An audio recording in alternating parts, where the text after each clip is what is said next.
back to another Dice Tower review. My name is Z Garcia. I'm Camilla Cleghorn. I'm Chris Yee. And I'm Tom Vassell. And today we're taking a look at Splendor Duel.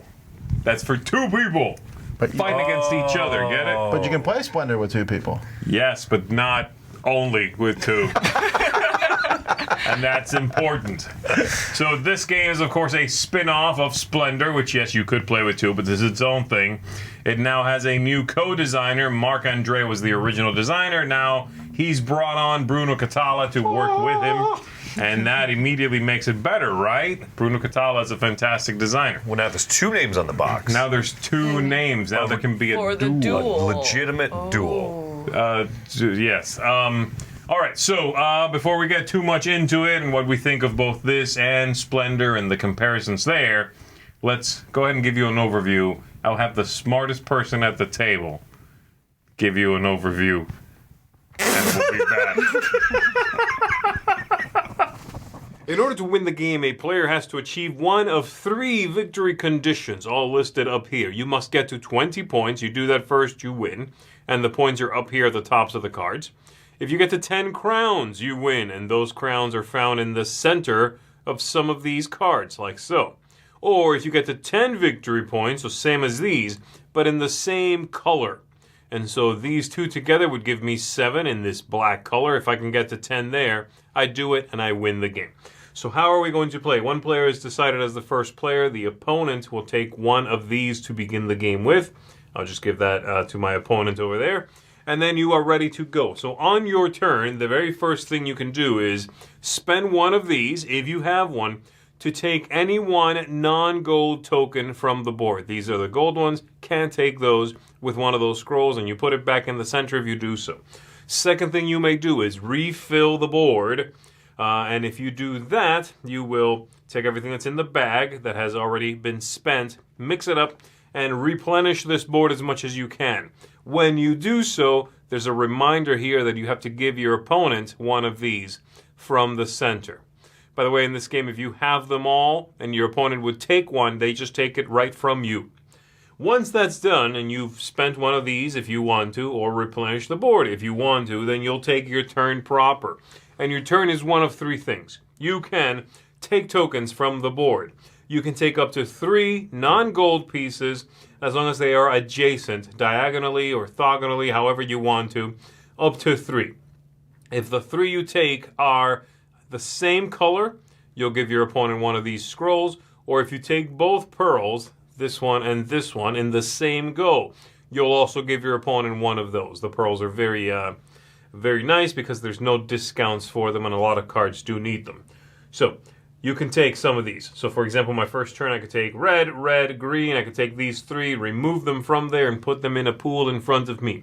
Second option, I can take a gold piece and then reserve one of these cards. I can take one face up or I could take a face down one from the top of a pile. I can have up to 3 in my hand that are reserved and I could build later. Third and final option, I could build one. I can deploy one of the ones that's face up here or one I've reserved that's in my hand. In order to do so, I have to pay the cost, which is down here. For example, this card, if I want to build it, it's going to cost me 2 blue and 2 green. If I have 2 blue and 2 green tokens, I will spend those, throwing them back into the bag and take this card, remove it, play it in my area, and then draw a replacement and put it in its place. I will also make sure that if there is a special ability here, I take care of doing that. And then every card I build becomes part of its own colored column. So this is my first red card. I would just set that into a red column on my side. If I later on also acquire this one for a white, a blue, a green, and a black, I'm going to put it into the same column there. Now you'll also notice these cards have a large gem over here in the corner, and those are discounts towards further cards. So for instance, if next I'd like to buy this one, it has 5 green and 2 red, but these 2 cards I have in front of me would discount that, which means that takes care of the 2 red. I merely need to pay the 5 green. And then I can acquire this, giving me a single victory point, and in this case, 2 blue discounts towards any further cards. And again, I would replenish that card. Now the symbols, as I said, you take care of those as soon as you play the card. and there's a handy little player aid on the back, and they'll have things such as take another turn, take a token matching the card you just built, which is what this one was. As soon as I build this, I can then take a red from out here. You can take a privilege, which is what the scrolls are, things like that. There are even some that are wild, and when you buy them, you decide what color they are. So if I set it here, that is now a blue card, and now I have a discount of 3 blue towards any further cards. Once you've achieved one of these, like I said, you win the game, and once you get to 3 crowns, you can take one of these advisors. Once you get to 6 crowns, you can take another one, and they will remind you of that in the bottom corners. 3 crowns there, 6 crowns there.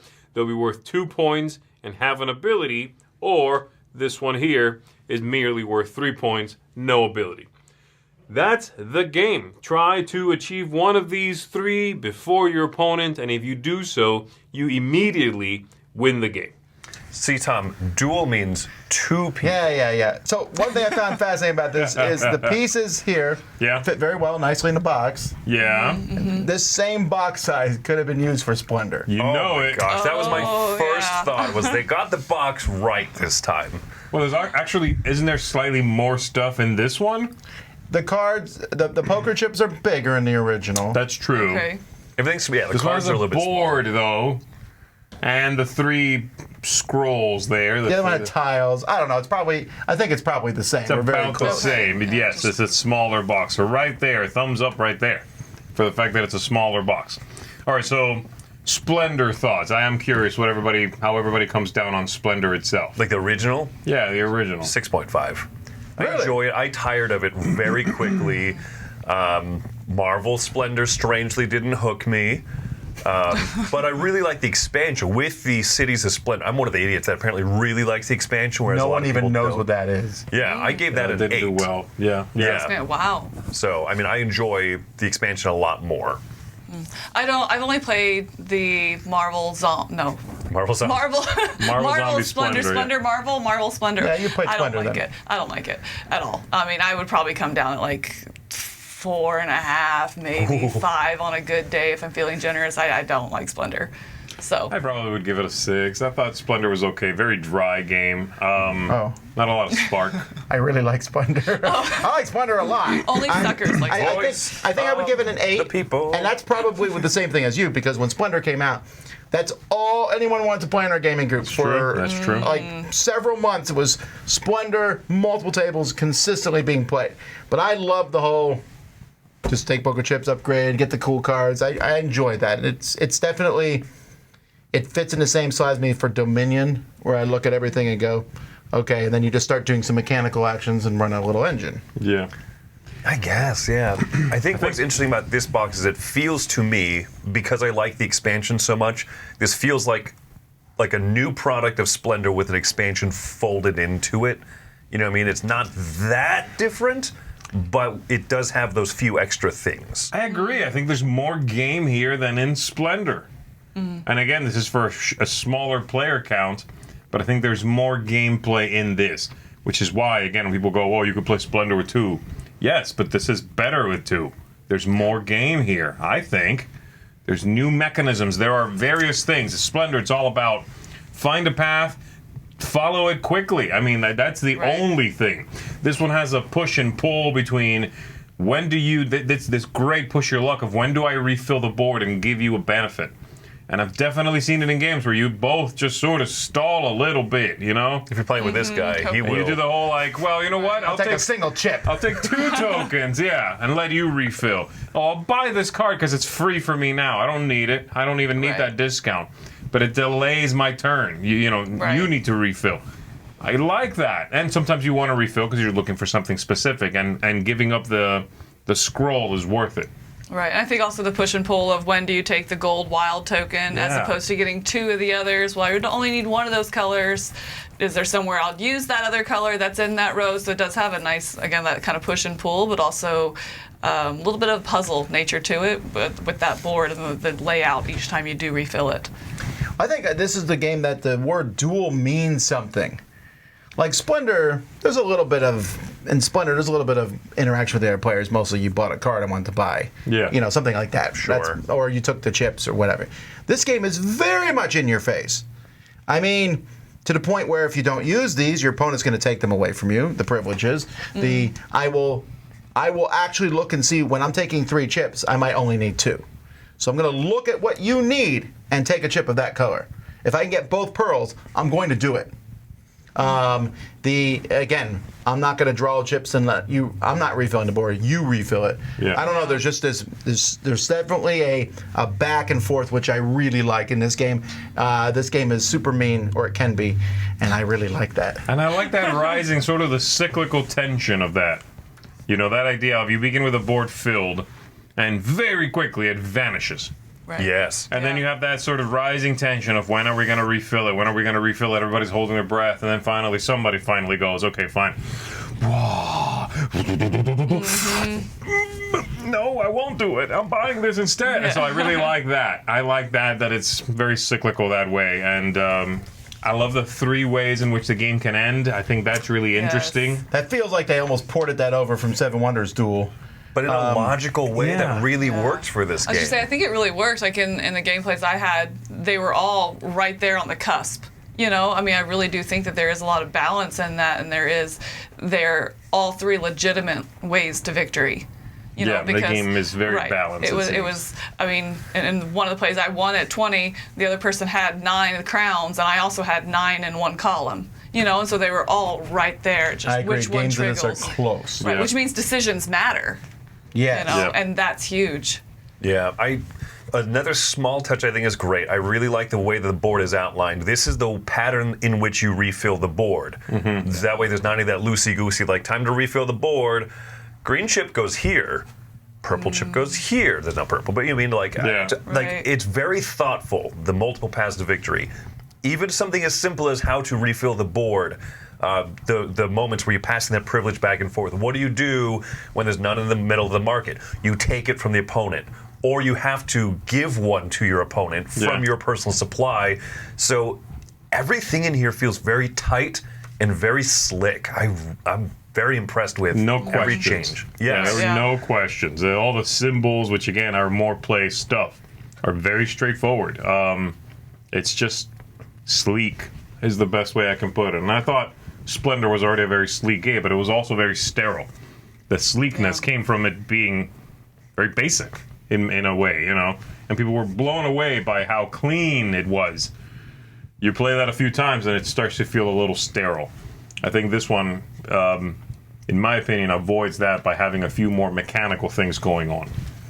I think if you like Splendor, you'll like this. I really do. I think you'll cross over. But you might, as obviously evidence here, you might like it if you don't like Splendor, which I think is a difference.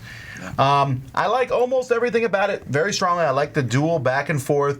My only negative thing, a small thing, is I thought the symbols on the cards were small and not particularly intuitive, especially since 2 of them look the same. And one of them was a weird symbol. They put a symbol on the wild to say that's wild, but the wild symbol tells me it's wild. I thought that was a weird thing. I agree. I kept looking at it thinking, what does this power do again? Because it must be something a little bit less than obvious.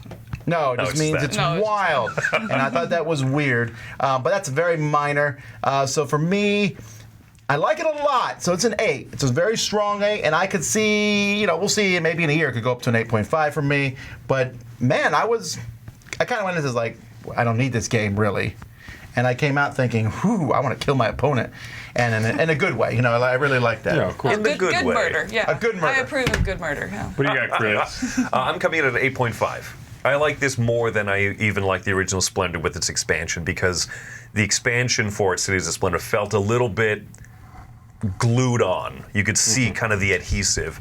This one, it's all very sleek, like you said. It's all right there. It feels like this was designed from the ground up to be this way, and I really like it. Very slick. I don't find it as mean as you. I don't know if I would use the word mean, but it's a game that you can play it that way, I guess. I suppose, yeah. But And I love will. Sorry. It's very tight. And I love that tension of you know, I've got 8 crowns, but you've got 7 points in the same category. Which of these are going to fire first? Or at some point we might just shift gears and race for the 20 points. Right. I love those 3 objectives. Yeah. I'm all for it. 8.5 for me. Yeah. I'm going to come in at a 7. This is really high in the world of abstract games for me, you know, and that's what I keep coming. And I was going back and forth, 6.5 or 7, but ultimately 7 because I think that this is one that every now and then I would recommend. I'd be like, hey, do you want to play this? I would invite someone to play with me. I wouldn't just sit and wait. And if someone brings it to my attention, agree. You know, so it's like, yeah, I haven't played that in a while. It sounds fun. So again, it's still a little too abstract for my personal, like, just really getting into it and loving it. 100% no interest in playing Splendor again. But I would, as Tom said, this is a game that if you like Splendor, you're probably gonna like this. If you don't like Splendor, you might like this. You know, I think that's a neat window that this game kind of opened.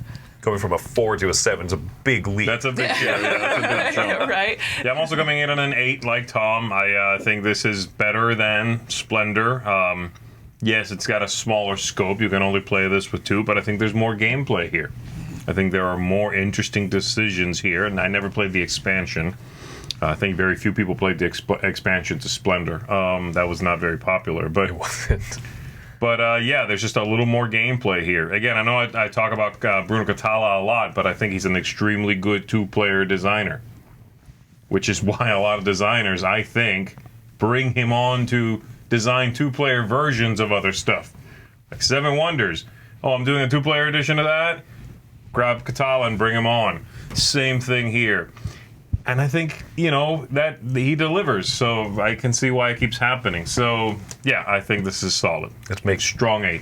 every game a duel. Brass, duel. Duel. Feast for Odin, duel. Lost Cities, duel. Pandemic, duel. Okay, I'm just kidding. Let's move on. Yeah, we're done. We're not. We're moving on to another video or something. Folks, that's it. This gets a seal of excellence because of that guy right there.